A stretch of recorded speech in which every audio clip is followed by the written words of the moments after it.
एकतर निष्पक्ष निवडणुका घ्या, नाहीतर इलेक्शनपेक्षा सिलेक्शन करून मोकळे व्हा. मतदार यादीमधला घोळ सुधारेपर्यंत निवडणुका नको, उद्धव ठाकरेंची टीका. महाराष्ट्राची जनता महायुतीच्या पाठीशी, आम्ही निवडून आल्यानंतर विरोधक पुन्हा आयोगावर आरोप करणार. मुख्यमंत्री फडणवीसांचा मवियाला खोचक टोला. मतदार याद्यांमधील घोळाबाबत सुप्रीम कोर्टाला सांगून निवडणुका पुढे ढकला. किती दिवस लागू द्या, पण बॅलेटवर निवडणुका घ्या, राज ठाकरेंचं मत. इतके कन्फ्यूज विरोधक मी पाहिलेले नाही. विरोधकांना काय मागणी करावी हेच कळत नाही. सर्वपक्षीय शिष्टमंडळाच्या भेटीवरून मुख्यमंत्री फडणवीसांची टीका. महायुतीच्या 232 जागा जिंकूनही महाराष्ट्रामध्ये सन्नाटा होता. मोठ्या विजयानंतरही शांतता हे कसलं द्योतक. मतदार याद्या न दाखवणं हाच पहिला गोळ, राज ठाकरेंची टीका. पाऊस आला की बेडकं बाहेर येतात. विरोधकांचंही तसंच झालंय. सर्वपक्षीय शिष्टमंडळानं आयोगाची भेट घेतल्यावरून प्रवीण दरेकरांची टीका. आयोगाला भेटायला वेळ, पण शेतकऱ्यांच्या बांधावर जायला वेळ नाही, दरेकरांचं टीकास्त्र. विरोधकांना निवडणुका जिंकण्याची खात्री नाही. सन्नाटा त्यांच्याकडे आहे, आमच्याकडे नाही. निवडणुकीमध्ये पराभव झाल्यावर आयोगाला दोष देतात. उपमुख्यमंत्री एकनाथ शिंदेंची टीका. निवडणूक आयोगानं जाहीर केलेला कार्यक्रम रद्द करा. सर्व राजकीय पक्षांचं एकमत होत नाही तोपर्यंत निवडणुका घेऊ नका, राज ठाकरेंची मागणी. कुणाकडे काय मागणी करावी याची विरोधकांना कल्पना नाही. हे सर्व समजणाऱ्या शरद पवारांच्या लक्षात आल्यामुळे ते बैठकीला गेले नाहीत. पवारांच्या अनुपस्थितीवरून मुख्यमंत्र्यांचा विरोधकांना टोला. 8 टर्म आमदार असलेले आणि 80-90 हजार मतांनी निवडून येणारा थोरात कसे पडले, राज ठाकरेंचा निवडणूक आयुक्तांच्या बैठकीमध्ये सवाल उपस्थित. सकाळी दिसलेली अनेक दुबार नावं याद्यांमधून संध्याकाळी काढण्यात आली. ही नावं कुणी काढली, जयंत पाटलांचा सवाल. तर महाराष्ट्र निवडणूक आयोगाचं सर्व्हर दुसरं कुणीतरी चालवतं, जयंत पाटलांचे गंभीर आरोप. तर निवडणूक आयोगाचा मीडिया सांभाळणारा दिवांग दवे हा भाजपचा माणूस, त्याची चौकशी करा, वडेट्टीवारांची मागणी. माझ्यावर झालेल्या आरोपांना मी किंमत देत नाही. आरोप सुरू राहिल्यास कोर्टामध्ये जाऊ. वडेट्टीवारांनी केलेल्या आरोपांवरून दिवांग दवेंची प्रतिक्रिया. निवडणूक आयोगाच्या वेबसाईटचं कंत्राट भाजपच्या दिवांग दवेंकडे असल्याचा वडेट्टीवारांचा आरोप. बुलडाणा शहरामध्ये 4000 मतदारांची नावं. ही 2 वेगवेगळ्या प्रभागामध्ये. शिंदेच्या सेनेचे आमदार संजय गायकवाड यांचं जिल्हाधिकाऱ्यांना पत्र. मतदार याद्यांमध्ये दुरुस्ती करण्यात यावी, संजय गायकवाड यांची मागणी. नालासोपारा विधानसभा मतदारसंघाच्या मतदार यादीत सुषमा गुप्ता नावाच्या महिलेचं 6 वेळा नाव. मतदार यादीमध्ये जो पत्ता दिलाय त्या पत्त्यावर ही महिला राहतच नसल्याचं समोर. विधानसभेची मतदार यादी स्थानिक स्वराज्य संस्थांच्या निवडणुकांसाठी वापरली जातात. विधानसभेतील मतदार यादीमधील बदलाचा विषय आमच्या कार्यकक्षेमध्ये नाही. सर्वपक्षीय शिष्टमंडळाच्या बैठकीवर राज्य निवडणूक आयुक्तांचं स्पष्टीकरण.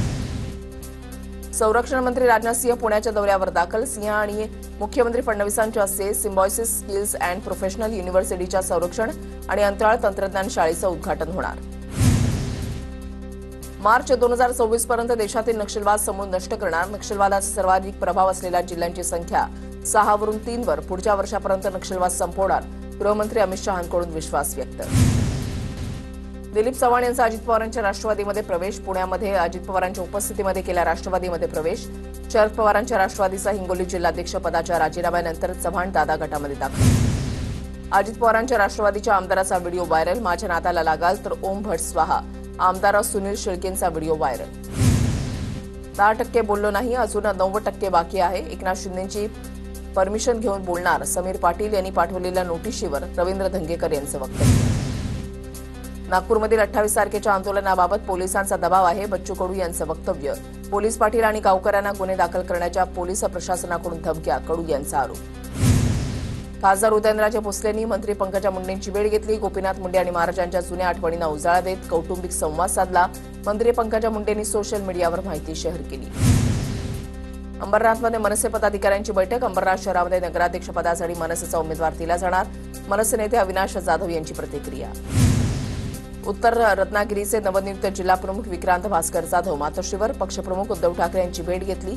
ठाकरेंनी विक्रांत जाधव यांचं अभिनंदन करत शुभेच्छा दिल्या. आमदार आदित्य ठाकरेही उपस्थित. काँग्रेसच्या कार्यालयामध्ये आरएसएसचा प्रतिकात्मक पुतळा जाळला. दादरमधील काँग्रेसच्या कार्यालयामध्ये कार्यकर्त्यांकडून आंदोलन. पोलिसांनी कार्यकर्त्यांना ताब्यात घेतलं. धनगर समाजाच्या एसटी आरक्षणासाठी करमाळा तालुक्यामधल्या खांबेवाडी इथल्या तरुणांचं ईमेल आंदोलन. मुख्यमंत्री देवेंद्र फडणवीस यांना 10 दिवसामध्ये 10 लाख मेल करणार.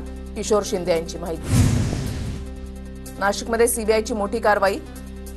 सीजीएसटी आणि केंद्रीय उत्पादन शुल्क आयुक्ताला 5 लाखांची लाच घेताना अटक. कारवाई दरम्यान 19 लाख रुपयांची रोकड जप्त.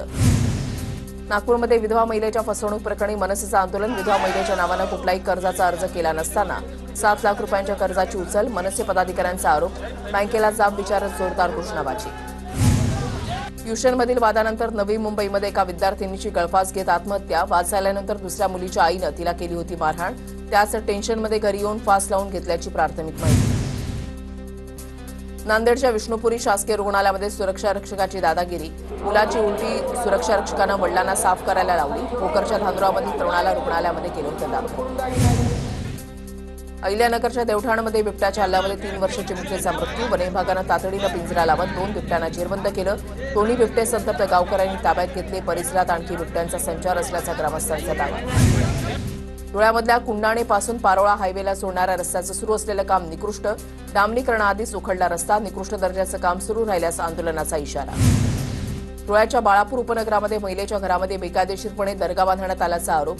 दर्गा तत्काळ हटवून महिलेवर कारवाई करण्याची बाळापूर ग्रामस्थांची मागणी. मीरा भाईंदर मनपाकडून दुकानांवर कारवाई. दिवाळी तोंडावर असताना कारवाईमुळे लोकांमध्ये नाराजी. फुटपाथ साफ करण्याच्या नावाखाली दुकानांच्या समोर असलेल्या साईन बोर्डवर तोडक कारवाई. जळगावमधल्या आयटीआयच्या तासिका निदेशक कर्मचाऱ्यांचे जिल्हाधिकाऱ्यांना निवेदन. 3 महिन्याचं मानधन प्रलंबित असल्यानं तासिका कर्मचाऱ्यांचं आंदोलन. मानधन लवकरात लवकर देण्याची निवेदनाद्वारे मागणी. जळगावमध्ये भारत मुक्ती मोर्चातर्फे जिल्हाधिकारी कार्यालयावर मोर्चा. वक्फ बोर्ड कायदा रद्द करावा. महाबोधी महाविरारामधील ब्राह्मणांचा ताबा काढावा यासह विविध मागण्यांसाठी आंदोलन.